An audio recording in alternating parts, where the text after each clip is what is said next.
Assalamualaikum dear students, I hope you are all fine and doing great. Our today's topic of discussion is proteins. Basically बच्चे हम biological molecules को discuss कर रहे थे. मैंने simple सी बोला बोला था आपको इसकी definition. Biological molecule these are the molecules which are involved in the formation of living organism that is called as a biological molecule. वैसे तो बहुत ज़्यादा बायोलॉजिकल मॉलिक्यूल हैं, लेकिन हमें चार मेजर बायोलॉजिकल मॉलिक्यूल हैं. कार्बोहाइड्रेट हैं, प्रोटीन है, लिपिड हैं एंड न्यूक्लिक एसिड है. कार्बोहाइड्रेट्स को हम डिस्कस कर चुके हैं. नेक्स्ट जो हम डिस्कस करेंगे, हम प्रोटीन्स को डिस्कस करेंगे. अब जो प्रोटीन है ना, हमारे सेल का सबसे मोस्ट अबंडेंट ऑर्गेनिक कंपाउंड है. अब यहाँ पे एक टर्म बोल रहा हूँ, ऑर्गेनिक कंपाउंड. बेसिकली दो टर्म्स होती हैं, one is organic compound, other is inorganic. Organic compounds वो होते हैं जिनमें C H bond carbon hydrogen together होते हैं, दैट इज ऑर्गेनिक वन. और जिसमें कार्बन हाइड्रोजन टुगेदर नहीं है वो आपका क्या है, इनऑर्गेनिक है. एनीवेज इसको देखते हैं, रीड करते हैं क्या सीन है.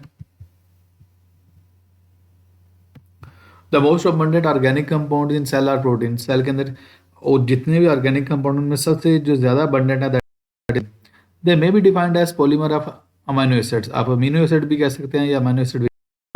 बेसिकली अमीनो एसिड आपस में क्या करते हैं, लिंक टुगेदर करते हैं. लिंक टुगेदर करके लॉन्ग चेन्स बना देते हैं, और वही जो लॉन्ग चेन्स हैं those are called as the polypeptide chain. और पॉलीपेप्टाइड चेन क्या बनाती है, प्रोटीन बनाती है. Clear. Proteins are regarded as the principal compounds of cell. Cell के जो मेजॉरिटी काम है ना, ये फंक्शन है, वो बेसिकली प्रोटीन परफॉर्म कर रहे होते हैं. उसकी रीज़न है ना, एक टर्म मैं बोलता हूँ मेटाबॉलिज्म. मेटाबॉलिज्म को हम डिफाइन करते हैं set of all the chemical activities occurring within a cell. एक सेल के अंदर होने वाली जितनी भी केमिकल एक्टिविटीज हैं उसे मेटाबॉलिज्म कहते हैं. अब मेटाबॉलिज्म को कंट्रोल करने के लिए स्पेसिफिक एंजाइम चाहिए होते हैं, और 99.999% जो एंजाइम्स हैं they are protein nature. Clear. Okay. Principal compounds of cell. J J Berzelius coined the term protein. ये साइंटिस्ट है जिसने ये प्रोटीन की टर्म फर्स्ट टाइम यूज़ की थी to emphasize the importance of this group of macromolecule. Basically दो term है, one is a macromolecule, other is a macromolecule. मैं दोनों को डिफाइन कर देता हूँ. These are the molecules which have less molecular weight. जिनका मोलेकुलर वेट कम होता है ना, उन्हें हम कहते हैं माइक्रोमॉलिक्यूल, और जिनका मोलेकुलर वेट ज़्यादा होता है उन्हें हम कहते हैं macromolecule. Clear. Protein are important for the structures of cells and organisms and participate in everything they do. अब जो प्रोटीन्स है ना, दोनों काम करते हैं. ये स्ट्रक्चर्स बनाने में इन्वॉल्व होते हैं और फंक्शन भी परफॉर्म करते हैं. Clear. They act as a building block of life. तो क्या हो सकता है, लाइफ का बिल्डिंग ब्लॉक के तौर पे काम करते हैं. तो एक सिंपल बात कर देता हूँ, हमारे जो सेल्स हैं, सेल की जो सबसे बाहर वाली मेम्ब्रेन है जिसे हम सेल मेम्ब्रेन कहते हैं. अब सेल मेम्ब्रेन के अगर कंपोजिशन की बात करूँगा, दो चीज़ें हैं, one is a protein, other is a phospholipid. तो यहाँ पे मैं प्रोटीन बोल रहा हूँ. और थोड़ी देर पहले मैंने इस वीडियो में आपको बोला था जो प्रोटीन है ना, बेसिकली वो एंजाइम्स भी बनाते हैं, और 99.99% जो है enzyme they are protein nature. Clear. तो आपको आइडिया हो गया. एनीवेज नेक्स्ट देखते हैं. Structure of proteins. Proteins are polymers. Polymer का मतलब कहता है जो लॉन्ग चेन होती है, that is called as a polymer. Found by interlinkage of monomers called amino acids. जो बहुत सारे अमीनो एसिड्स आपस में लिंक टुगेदर करके पेप्टाइड बॉन्ड बना के जो चेन बनाते हैं उसे पॉलीपेप्टाइड चेन भी कह सकते हैं. क्लियर. डिफरेंट प्रोटीन में have a few to 3000 amino acids in their makeup. अब ये याद रखिएगा, depending upon the type of protein कि कौन सी प्रोटीन है, उसके अंदर अमीनो एसिड का नंबर भी वेरिएबल होता है. चंद के अंदर there may be few amino acid and they can go up to the 3000, वो 3000 तक भी जा सकते हैं. यहाँ पे एग्जांपल दी गई है इंसुलिन की. Insulin has 51 amino acid. Insulin में कितने होते हैं, 51 अमीनो एसिड्स होते हैं. बेसिकली ना इसकी दो चेन्स होती हैं. मैं आपको डायग्राम जरा शो करता हूँ इंसुलिन की.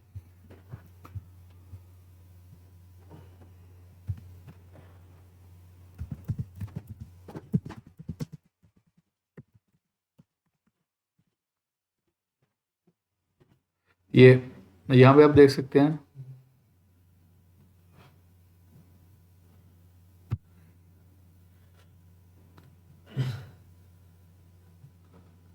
ये दो चेन्स हैं, एक अल्फा चेन है, एक बीटा चेन है. एक में 21 अमीनो एसिड्स होते हैं, दूसरे में 30 अमीनो एसिड्स होते हैं. ये आपस में लिंक टुगेदर होती हैं.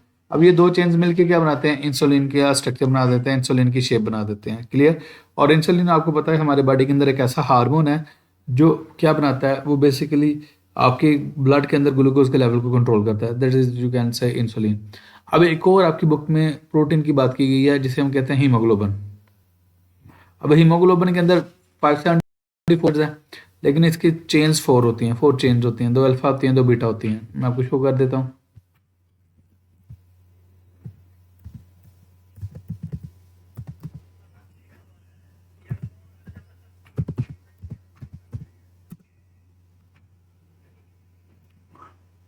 ये हीमोग्लोबिन है, तो ये 4 चेन्स होती हैं। ये आपको डिफरेंट 4 डिफरेंट कलर्स नज़र आ रहे होंगे। ये ग्रीन है, ब्लू है, येलो है और ये पर्पल कलर आई थिंक। तो ये 4 डिफरेंट चेन्स होते हैं जो आप उसमें लिंक टुगेदर करती हैं और हीमोग्लोबिन को बना देती हैं। क्लियर? ये उसका जनरल सा स्ट्रक्चर है। एनीवेज नेक्स्ट हम देखते हैं, अमाइनो एसिड की बात करते हैं। Amino acids is the basic structure unit of protein. Okay, it is an organic molecule in which 4 groups. मैं आपको शो कर देता हूँ, पहले डायग्राम इसकी अमाइनो एसिड की देखते हैं। ये जर्नलाइज्ड अमाइनो एसिड है। ये जो सेंटर में कार्बन है ना, इसे हम अल्फा कार्बन कहते हैं। क्लियर? इसके चारों साइड पे 4 फंक्शनल ग्रुप हैं।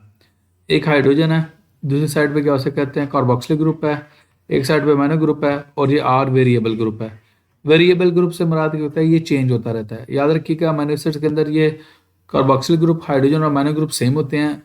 They just differ with each other with respect to the R group. कहीं पे ये हाइड्रोजन हो सकता है, कहीं पे ये CH3 हो सकता है, कहीं पे कुछ हो सकता है। क्लियर? तो ये अमाइनो एसिड का जनरलाइज सा स्ट्रक्चर है। एनीवेज इसको रीड करते हैं।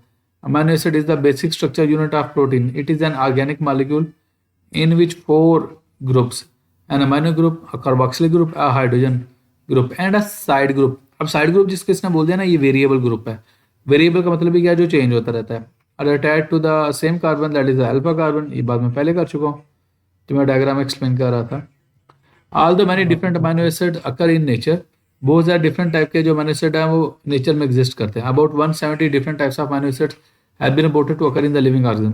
जितने भी लिविंग ऑर्गन्स में उनके सेल्स और टिश्यूज के अंदर क्या हो सकते हैं, 170 के अराउंड बोर्ड क्या हो सकते हैं, हसन आवाज कट कर होते हैं। लेकिन उनमें से of these about 25 types of amino acids may take part in as building blocks of protein. उनमें 25 जो हैं जो बिल्डिंग ब्लॉक। अब बेसिकली पता क्या है, वो कहता है 170 टोटल अमाइनो एसिड्स हैं, उनमें 25 ऐसे हैं जो प्रोटीन बनाने में इन्वॉल्व होते हैं। लेकिन इन 25 में से 20 ऐसे हैं जो 99% इन्वॉल्व होते हैं। बेसिक जो क्या इन्वॉल्व होते हैं वो 20 ही होते हैं। क्लियर?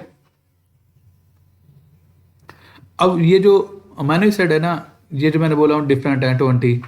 अब इनका ये जो ऊपर आर ग्रुप था ना, वो चेंज होता जाए तो अमाइनो एसिड चेंज होता है। अब ये 2 अमाइनो एसिड आपको नीचे डायग्राम में दिए गए हैं, देखें दोनों सेम है, जस्ट वो डिफर कर रहे हैं। इस यहाँ पे आर की बजाय एच आ गया तो एक ग्लाइसिन हो गया, यहाँ पे CH3 हो गया तो एलानिन हो गया। अब जस्ट क्या हुआ, एक फंक्शन ग्रुप चेंज होने की वजह से पूरे का पूरा अमाइनो एसिड चेंज हो गया। क्लियर? तो ये जर्नल सी है, तो उनका आर ग्रुप चेंज होता जाएगा तो अमाइनो एसिड चेंज होता जाएगा। Anyways let's see the identity and unique chemical properties of each amino acid are determined by the nature of its side group. तो मैंने यही आपको बात बोली थी कि उनका साइड ग्रुप चेंज होगा तो जो अमाइनो एसिड है वो पूरे का पूरा चेंज हो जाएगा। यही बात मैं आपसे कर रहा था। क्लियर? अब next, covalently bonded to alpha carbon. अब ये जितने आपके चारों फंक्शनल ग्रुप हैं, कार्बोक्सिलिक ग्रुप है, हाइड्रोजन है, अमाइनो ग्रुप है और ये हाइड्रोजन, ये जो मिड वाली कार्बन है जिससे अल्फा कार्बन के साथ कोवलेंट बॉन्ड ही बनाया होता है। फॉर एग्जांपल आर में भी हाइड्रोजन ग्लाइसिन, तो ये बात मैं पहले कर चुका हूँ कि अगर यहाँ पे हाइड्रोजन है तो ग्लाइसिन होगा, और अगर CH3 है तो एलानिन होगा, और कोई और ग्रुप होगा तो अमाइनो एसिड क्या हो जाएगा, चेंज हो जाएगा। जनरल ऐसा स्ट्रक्चर है। यहाँ तो मैंने आपको थोड़ा सा प्रोटीन का इंट्रो दिया और मैं थोड़ा सा आपको अमाइनो एसिड का बताया। क्लियर है बच्चे? यहाँ तक आपका कोई क्वेश्चन हो then you can ask in the comment section. Thank you so much.